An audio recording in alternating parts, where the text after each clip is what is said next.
Hello friends, I am the anti-terrorist. I hope that you all got to this meeting of the minds safely and without incident.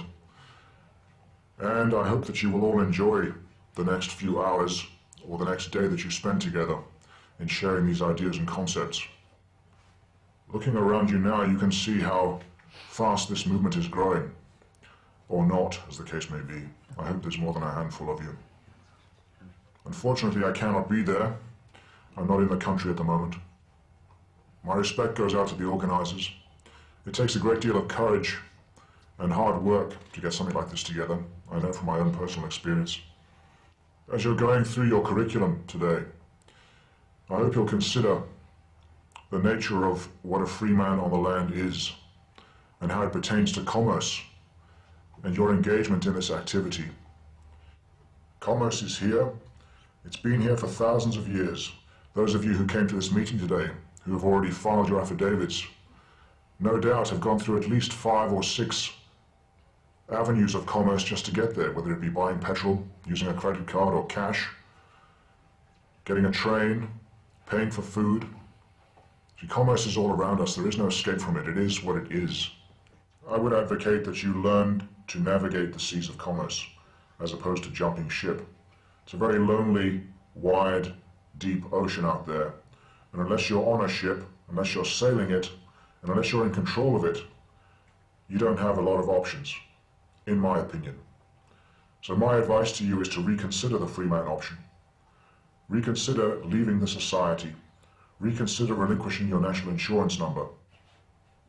I would assert you need to go to peace with everything. Your acceptance of the system, your knowledge and control of it, will give you the freedom you desire. There is no outside. Hopefully now you'll be getting an idea of the clear distinction between the public and the private. And those of you who still have a problem with me wearing this mask or these sunglasses will choose to see it as a matter of privacy as opposed to secrecy. It's a mere facade. It's a mask through which I can deliver the message. It doesn't matter who I am. I'm also hoping you're realizing now that freedom is not free. Far from it. There will be those amongst you who have done the work, put your bonds in place, researched redemption, made it part of you. You've got it under your skin. You understand how the process works. And there are those of you that won't have.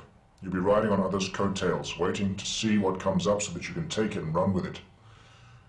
That is their freedom, not yours. If you are not living this education, absorbing it, if you don't have it under your skin, you're not free. You all need to be leaders. There is no following when it comes to a sovereign. There are no sovereign sheep. If you are depending on another's work to make you free, you're simply not free. Model the giants in this movement: John Harris, Robert Menard, Mary Croft. Model them until you understand what it is you're doing and then go your own way. It's your law.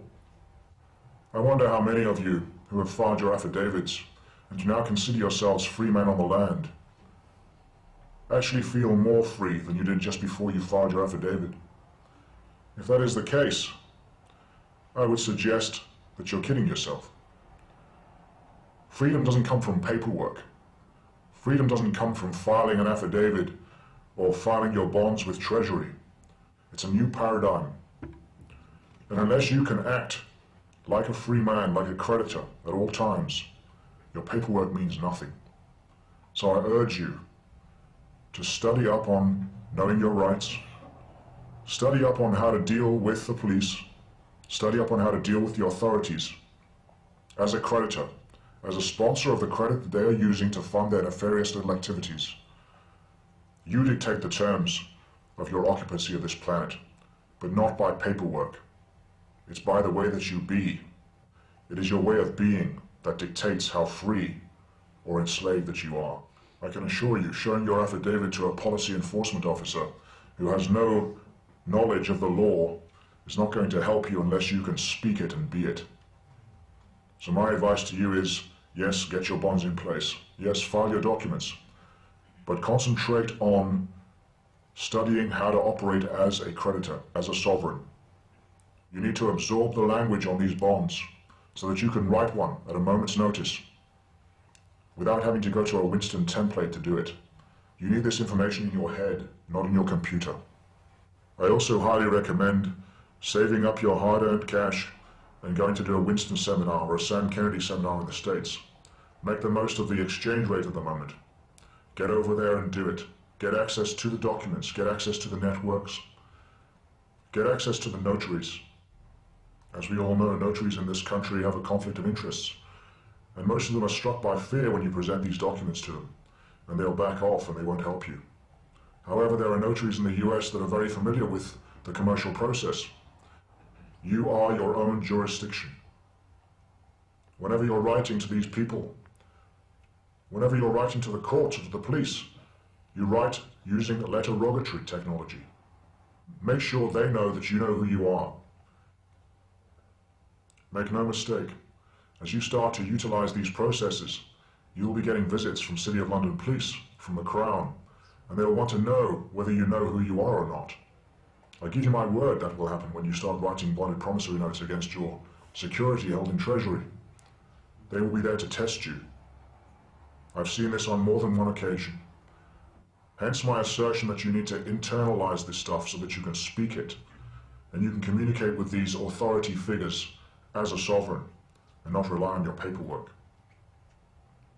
I can't tell you how many emails I receive from people who are under the delusion that their affidavit, when it's received by Buckingham Palace, is put into some secret special safe somewhere, and they're then granted their freedom. The fantasy goes something like this. Oh, bollocks.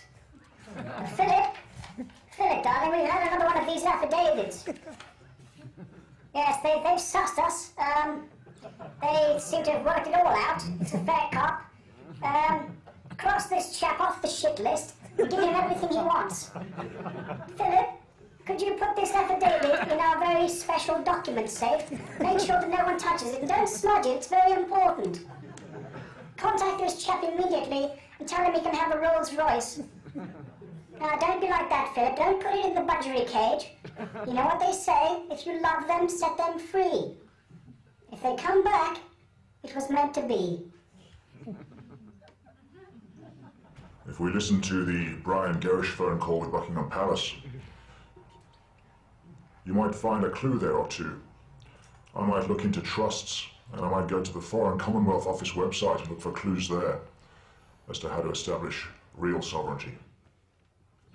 Those of you who are studying the New World Order, if you look at this situation very carefully, you'll see that there is a remedy for this faux financial crisis that's going on, and any other draconian measures they take to restrict your financial movement. You guys who are planning on checking out of the system, my question to you is, how are you going to get your gas and your electricity and your water? These utility companies have a monopoly, and they refuse to contract with you on a private basis. They need your person to be able to give you those things, and you need your person to get them. So unless you're going to live in the forest and use the methane escaping from your dung heap or your compost pile, my recommendation is that you use your person wisely. I hope you all have a wonderful, educational, inspiring day, and that you all leave from this event more empowered and more knowledgeable than when you came. Thanks for listening.